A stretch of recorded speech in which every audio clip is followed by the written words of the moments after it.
Well, from my standpoint, I mean, I cover state government, so it's kind of my job to make sure that the people who are involved in doing this are following the law.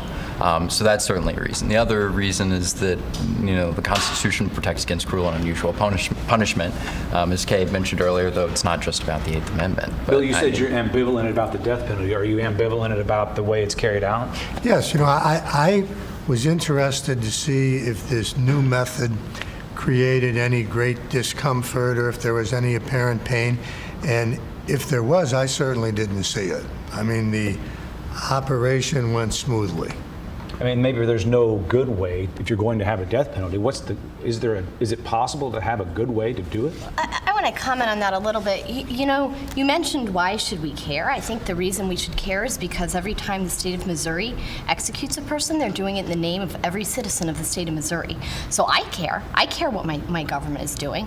I think we should care because we claim to be an open and democratic society, and this is something we're doing. The state is doing in the name of every citizen, and nobody knows how it's happening. No one knows what it's doing, and I think we should care because I think that the government should be accountable to following the law and should be following the law, and we know they're not in this case, at least with regard to violating the Food and Drug Act.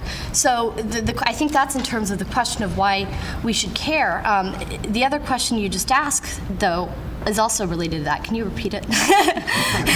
No, because I think I've come up with a better one. Yeah. No, well, in all seriousness, I do want to ask this question before we run out of time, and that is, why did we move to lethal injection in the first place, do you think? Was that? Well, I think that there was a, kind of a growing concern within the nation about how executions were carried out.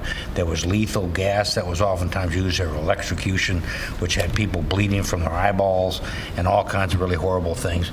And there was the first execution in the post-Furman age was by a firing squad.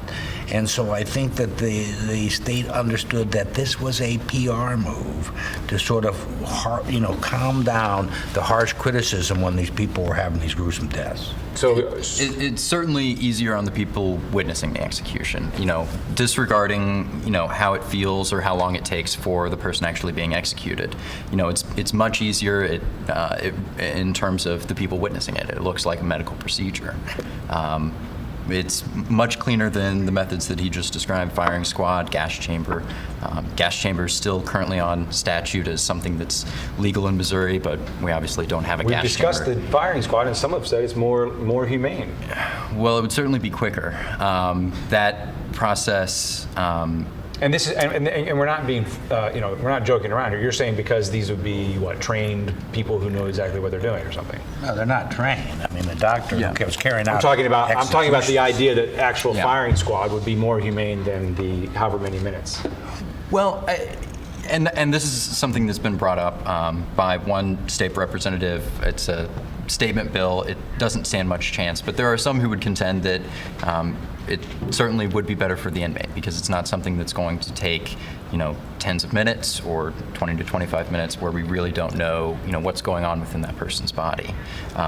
But on the other hand, it would certainly be much more barbaric for the people who had to witness it. Well, on the other hand, anybody who has undergone a surgical procedure and has been put to sleep would say that that seemed, the couple times I've had it, that seemed like a painless procedure.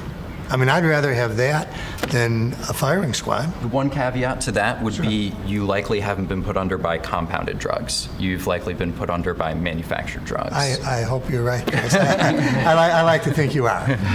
Well, and those same drugs, they don't want them used for the drugs you're being put Right, under. that's exactly right.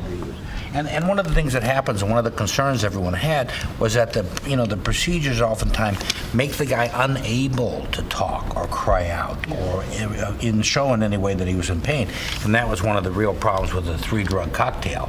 And when you have a dyslexic doctor who's really couldn't practice anywhere else, that's the one who administers the drugs. You got to be asking some questions. Is this a state-by-state issue or more prosecutor-by-prosecutor? Is it very micro level? I think we're looking at both. I mean, I think that certain prosecutors choose to seek the death penalty more often, as Sue talked about. In certain states, obviously, look to seek the death penalty more often. I mean, Texas is, it's almost like the Wild West down there with Harris County.